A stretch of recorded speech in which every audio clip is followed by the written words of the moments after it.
eu queria deixar uma palavra muito breve para você, em 2 versículos da Bíblia. Por favor, abra sua Bíblia comigo. O primeiro deles está em Lucas capítulo 5, versículo de número 6. Abra sua Bíblia comigo.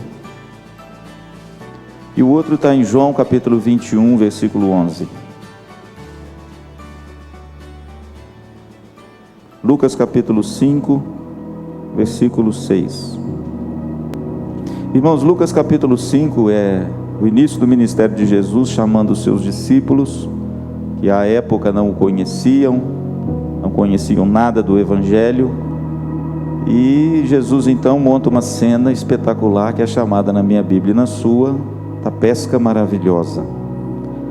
Há um detalhe aqui que eu queria deixar com você rapidamente, e um outro detalhe, em João capítulo 21, 11, uma reedição, como num filme. Quando tem um filme velho, eles reeditam um filme novo, dão uma repaginada, mas sempre com um detalhe esplendoroso. Como diz Charles Spurgeon, a beleza está nos detalhes.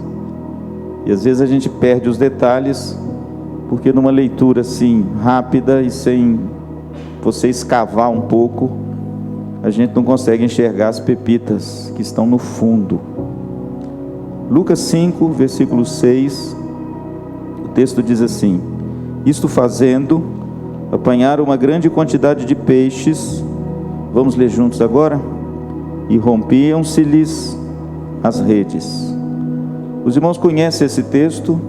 A Bíblia diz que os discípulos pescaram a noite inteira, não pegaram nada, e Jesus então entrou no barco, se afastou-se da praia para pregar, e ele disse: lançai as redes. E a Bíblia diz que eles pegaram tanto peixe, que Pedro olhou para Jesus, notou que aquilo ali não era um acaso, e ele disse: afasta-te de mim, porque eu sou um pecador.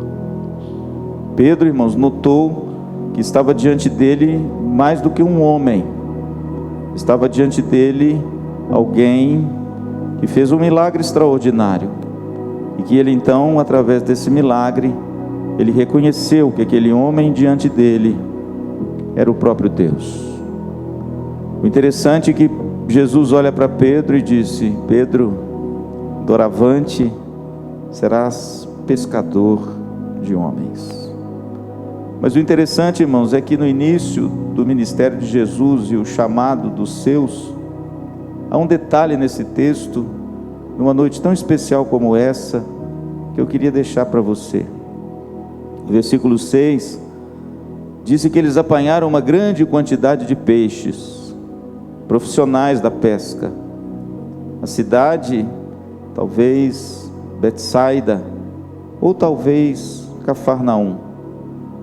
A grande quantidade de peixes, irmãos, aconteceu que a rede não suportou. O texto diz que as redes se romperam.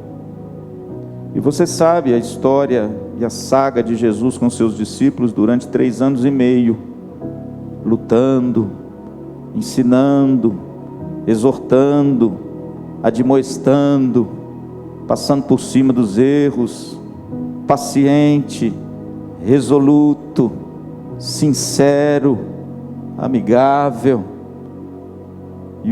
E o texto diz, irmãos, que lá no final do ministério de Jesus, depois que ele já tinha ensinado os seus discípulos tudo o que ele poderia ensinar, depois deles visualizarem as coisas mais grandiosas que alguém poderia visualizar nesse mundo, depois que eles ouviram palavras de vida eterna que nenhum homem que pisou nesse mundo tem o poder e autoridade para falar, a não ser Jesus.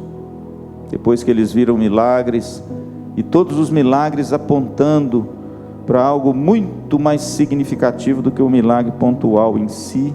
Tanto é verdade que o apóstolo João chama os milagres de sinais. Depois que eles viram o maior de todos os milagres, a ressurreição de Jesus, porque ele havia dito durante 3 vezes que o Filho do Homem iria para Jerusalém, seria rejeitado, seria envergonhado, maltratado, seria pregado numa cruz, mas ao terceiro dia ele ressuscitaria. Mas eles não entenderam isso. Quando Jesus ressuscitou do túmulo, o texto diz que muitos duvidaram. Naquela noite fatídica, Jesus disse: olha, ferirei o pastor e as ovelhas serão dispersas. Ele citou uma profecia de Zacarias, o que realmente aconteceu. No Getsêmani, a turba de soldados armados, membros do Sinédrio, com tochas na mão, prenderam Jesus de forma tão vil. E o texto diz, Marcos, no versículo de número 56, todos os seus discípulos o abandonaram. A profecia se cumpriu. Jesus foi só para a casa de Caifás, seguido de longe por 2 dos seus discípulos, tão amedrontados, tão envergonhados por terem fugido. E um deles, irmãos, nega Jesus, de forma vil, de forma covarde, como muitas vezes eu e você fazemos, quando não temos a coragem de reafirmar nossa fé. O texto diz que a partir daquele momento, aquele homem sumiu do relato bíblico, não se ouve mais falar nele. Já preguei sobre ele aqui. Quem é Pedro?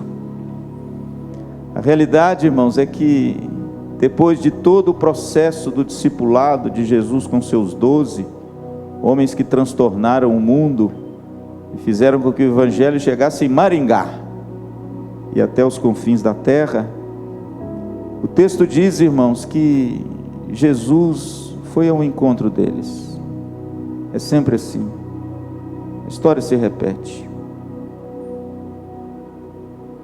Você foge e ele te encontra. Você o nega, mas ele te afirma. Você o envergonha, mas ele te honra. É sempre assim, irmãos.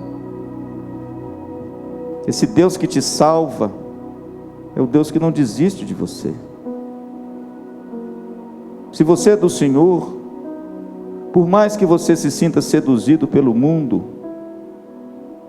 por mais que você queira as luzes brilhantes desse mundo, um dia elas serão ofuscadas pelo brilho maior de Cristo. Foi isso que ele fez. Ele foi ao encontro deles. Pastor, e como é que ele fez isso? Ele reeditou uma cena. Ele reescreveu uma história. Ele de repente montou um palco muito semelhante àquele que estava montado e foi editado 3 anos atrás. Nos seus detalhes primorosos. Primeiro, o mesmo lugar. Segundo, o mesmo mar. Terceiro, a mesma circunstância. Quarto, os mesmos discípulos. O texto diz que Pedro disse o seguinte: vou pescar. E os outros discípulos disseram: nós vamos também. E aí, irmãos, a cena toda foi montada, detalhe por detalhe. Deixa eu dizer uma coisa para você nessa noite. É difícil a gente entender que não existe acaso na vida do crente. Não é difícil?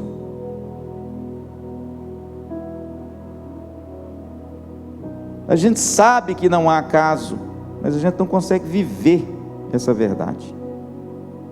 A gente reclama, a gente murmura, a gente acha ruim, a gente se desespera, a gente fica ansioso, a gente tem inveja, a gente blasfema. Por quê? Porque de repente, querido, você tem a impressão de que a coisa saiu fora do eixo, não é aquilo que você estava esperando, E aí você fica o quê? Irado. Sabe o que é isso? É você saber que não há acaso, mas você não consegue viver com essa realidade. O interessante, irmãos, que quando a Bíblia nos exorta a isso, a Bíblia nos mostra que não pode haver acaso no reino de Deus e entre os seus, porque existe um propósito. Tudo nessas duas cenas foram meticulosamente arquitetadas e construídas por Jesus. Para quê? Para trazer os seus de volta. Para que eles aprendessem algo precioso que ainda faltava eles aprenderem, que nesse detalhe eles aprenderam. Pastor, o que teve de diferente na primeira pesca, quando os discípulos estavam no início do discipulado, e na última pesca, que Jesus ia fechar o seu ministério com chave de ouro na presença dos seus discípulos fujões? Qual foi a única coisa que esteve discrepante no texto? Você acha que Jesus fez isso? Você acha que ele esqueceu esse detalhe? Capítulo 21 do Evangelho de João, e eu já estou terminando. A cena é reeditada.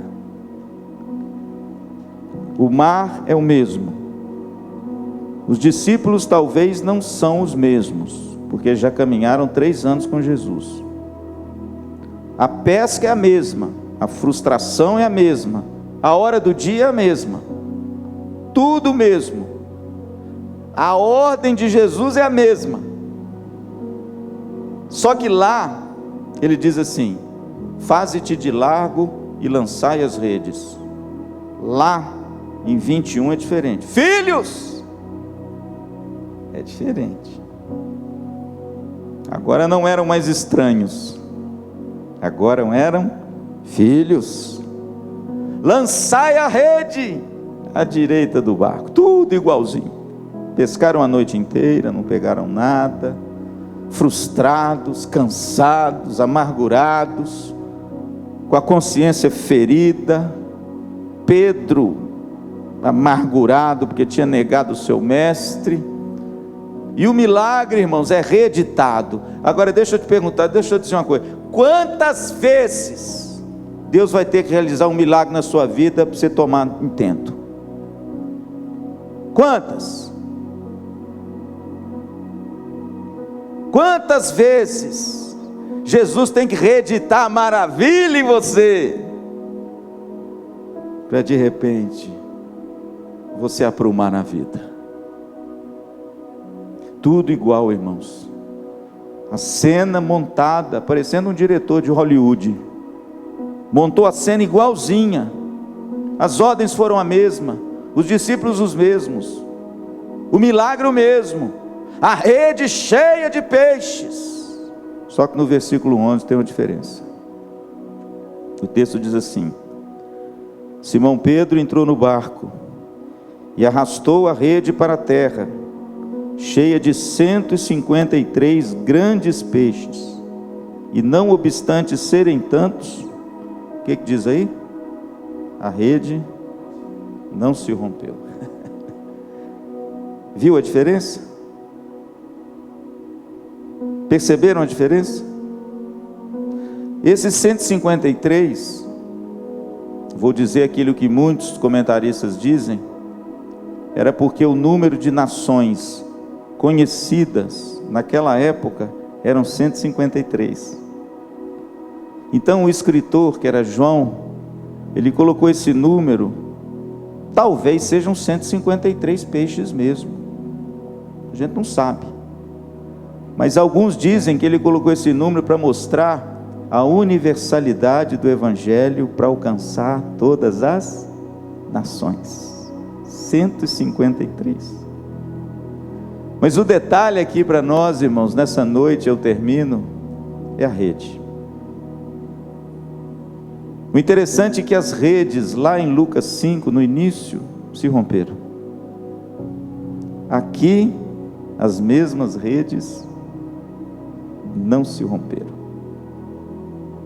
Por quê? Simples. Porque lá, irmãos, a comunhão entre os discípulos era uma comunhão ideológica. Era uma comunhão baseada num homem e uma comunhão que tinha como base e fundamento os nossos próprios interesses, expectativas e vontades com respeito às pessoas. É mais ou menos assim: eu tenho comunhão com você na medida que você me dá alguma coisa. Porque se você ir contra alguma coisa, eu não quero mais a sua amizade. É aquela comunhão, irmãos, que Bonhoeffer, naquele livro Vida em Comunidade, ou Vida em Comunhão, disse que é a comunhão carnal, a comunhão do homem natural, a comunhão do homem que vê o outro como objeto de interesse, e na medida que esse interesse é bem-vindo, eu tenho comunhão contigo. Mas se você pisar no meu calo, se você me contrariar, o que acontece? Aliás, irmãos, muitas amizades já se tornaram inimizades por causa disso. Sabe o que é isso? Rede rompida. E lá em Lucas 5, os discípulos ainda não tinham aprendido o que Jesus quis ensiná-los. Por isso que lá as redes se romperam. Por quê? Porque era uma comunhão tecida pelas mãos humanas.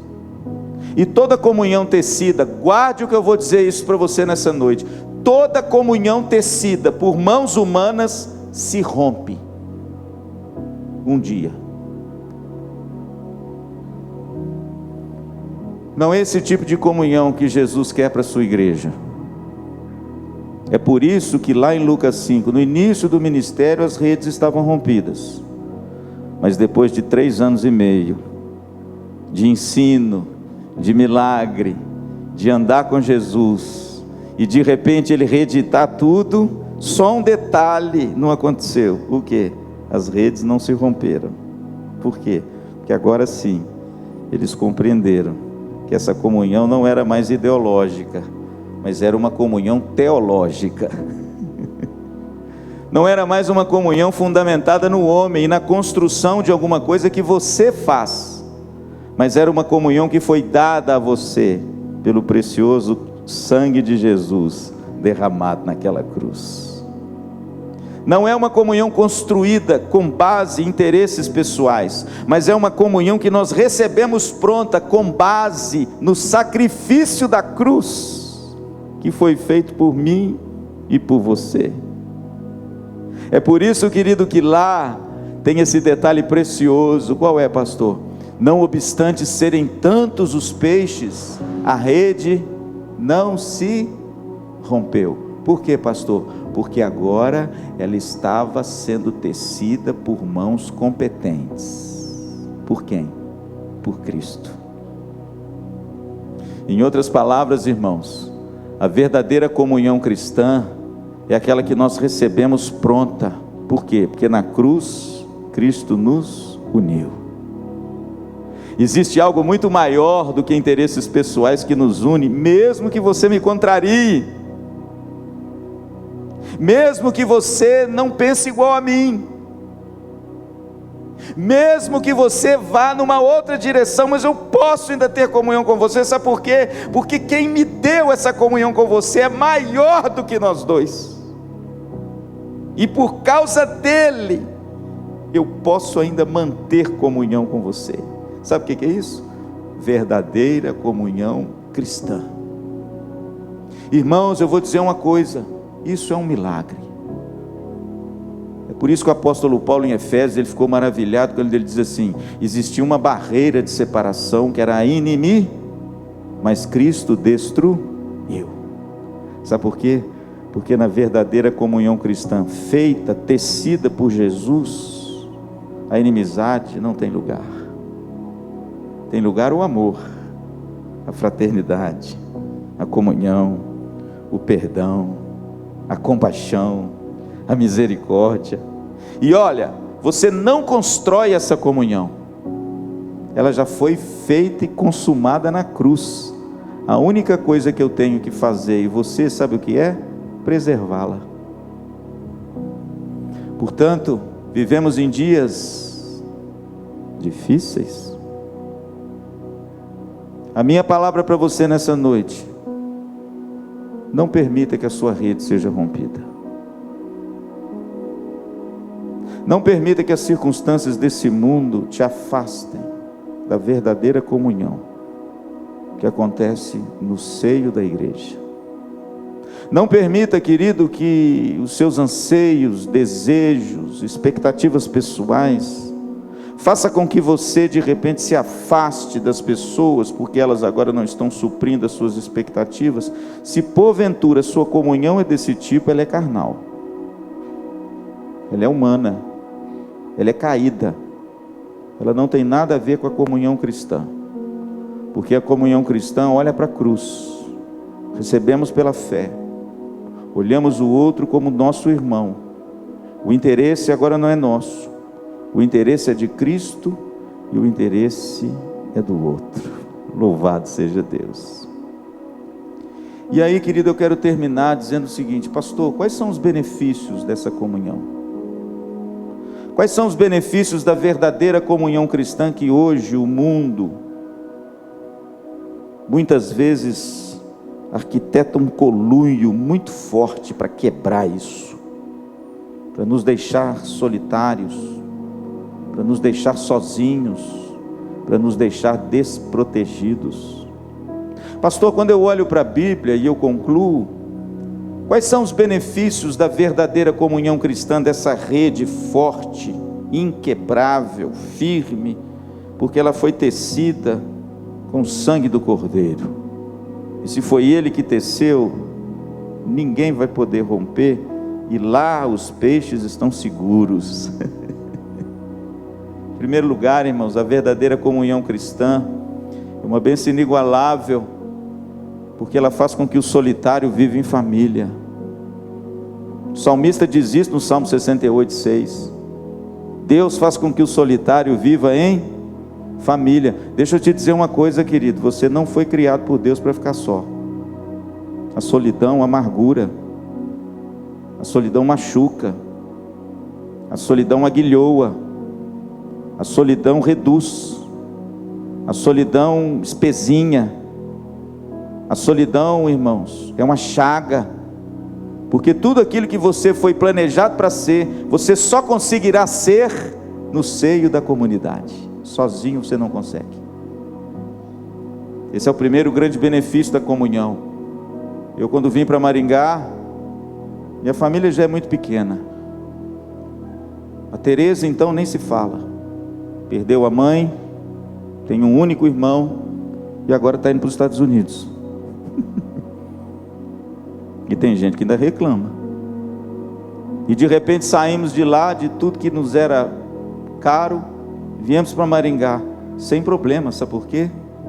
Porque a nossa comunhão é a comunhão cristã.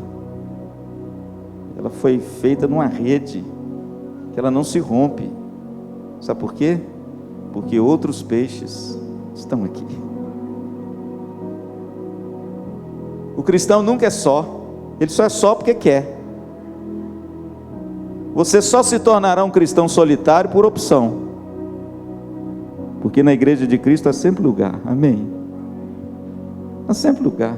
Não fique só, querido. A Bíblia diz que Deus faz com que o solitário viva em família. E que família, hein, pastor? Família linda. Segundo benefício, irmãos, dessa bênção maravilhosa, inigualável, que é a comunhão cristã, ela é uma bênção inigualável porque ela faz com que o egoísmo migre para o altruísmo. Sabe por que é bom, irmãos, a gente viver em comunhão?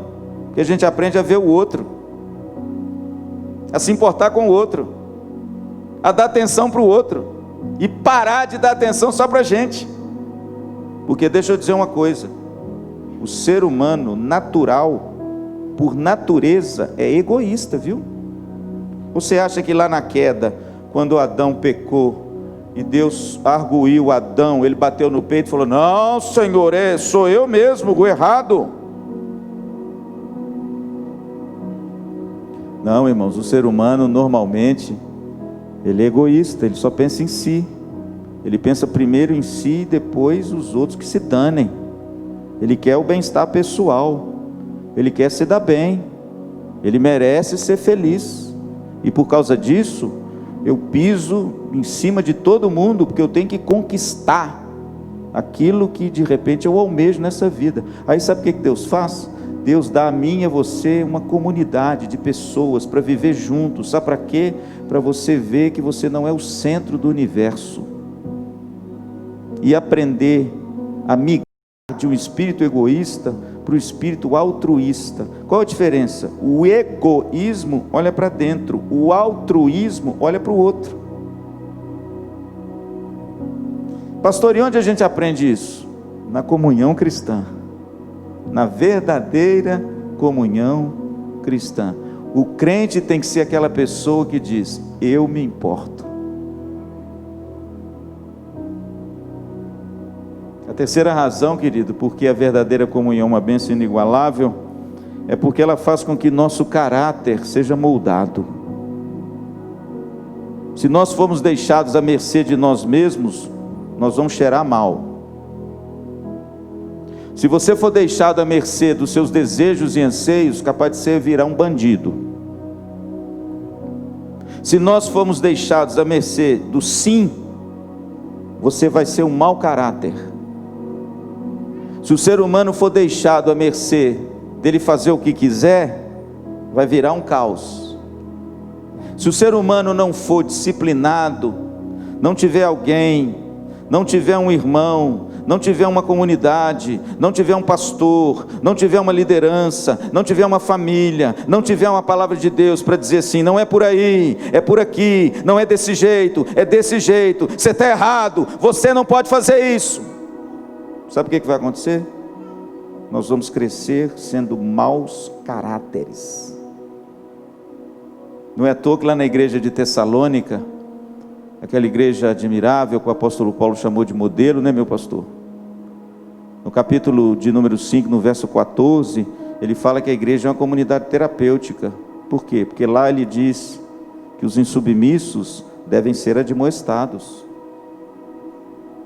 os desanimados devem ser amparados, os fracos devem ser fortalecidos. Pastor, o que Paulo está dizendo? É no seio da comunidade que um ajuda o outro.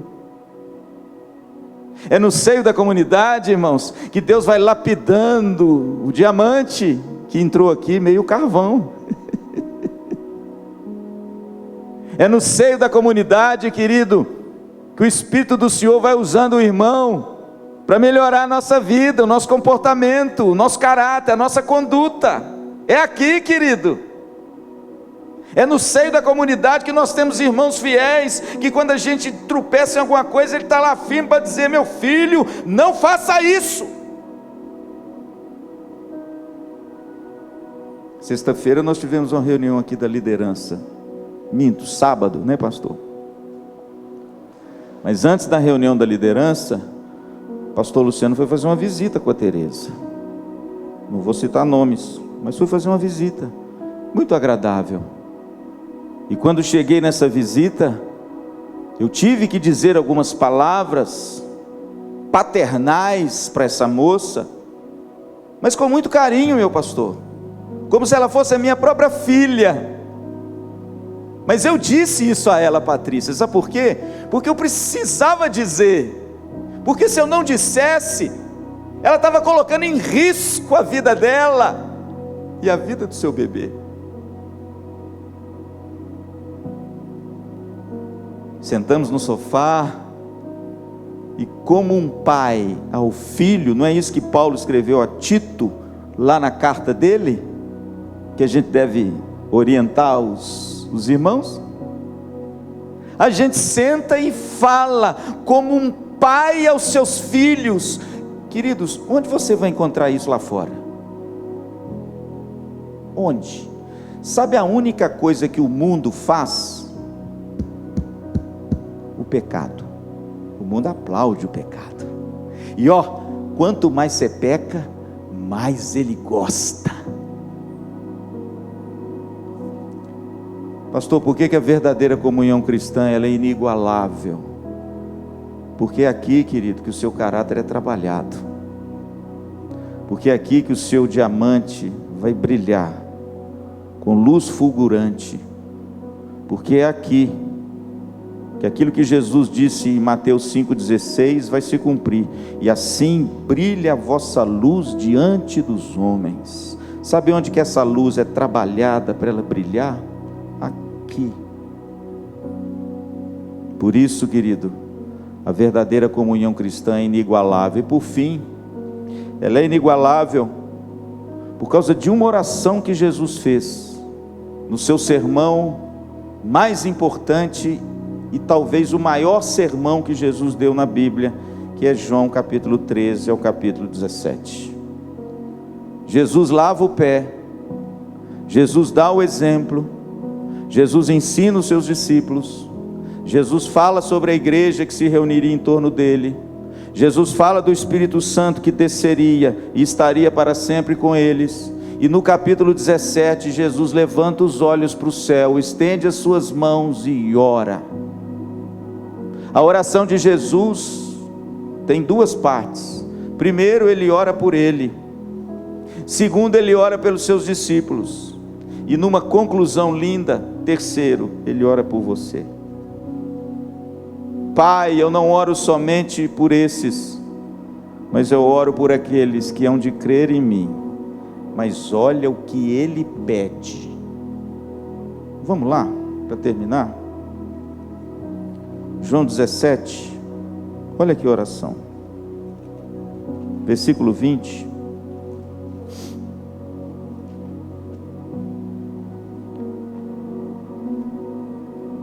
olha o que Jesus ora, e aí é o quarto e último, grande bênção inigualável da comunhão.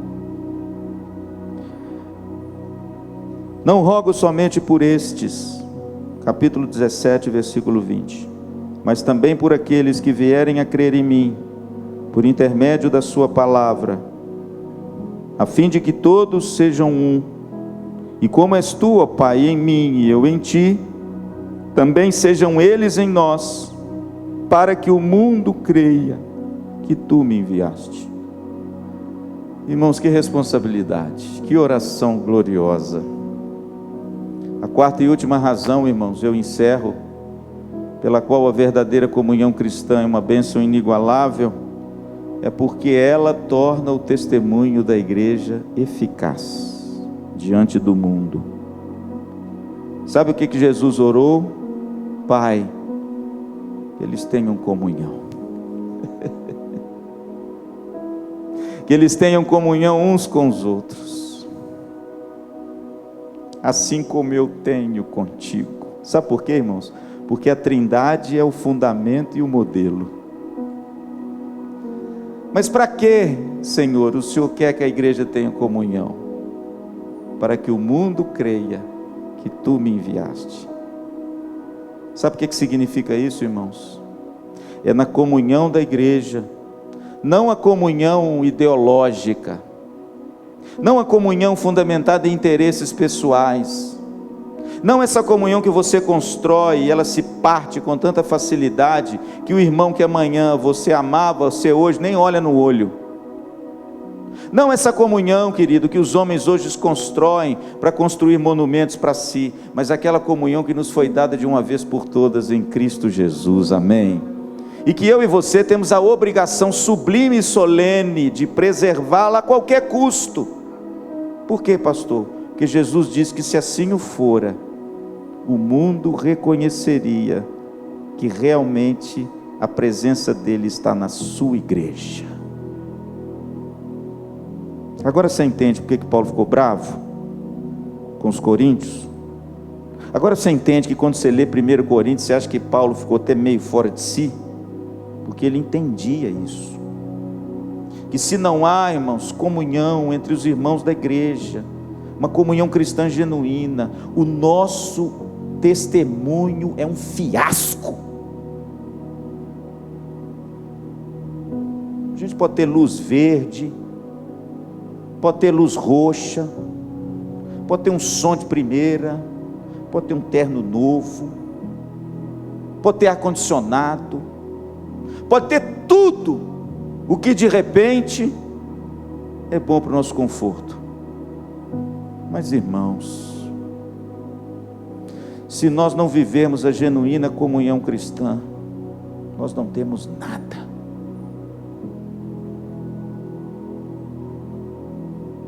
Nós vivemos uma mentira, nós professamos uma religião, nós não somos discípulos de Cristo. Por quê? Porque os discípulos de Cristo vivem numa comunhão onde a rede não se rompe.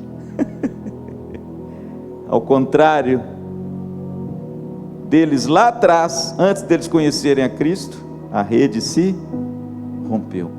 Então deixa eu te dizer uma coisa, querido, eu termino agora para valer.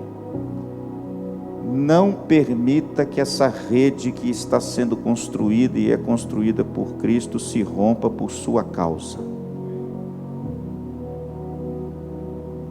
Não permita que esse dom esplendoroso, que essa bênção inigualável se rompa por sua causa. Pelo contrário, ajude a Cristo tecer essas redes. Para quê, pastor? Para que os peixes novos, os peixes novos, que Deus nos acrescenta todo ano, fiquem bem, o quê? Seguros. Por quê? Porque aqui tem uma rede da verdadeira comunhão. Amém?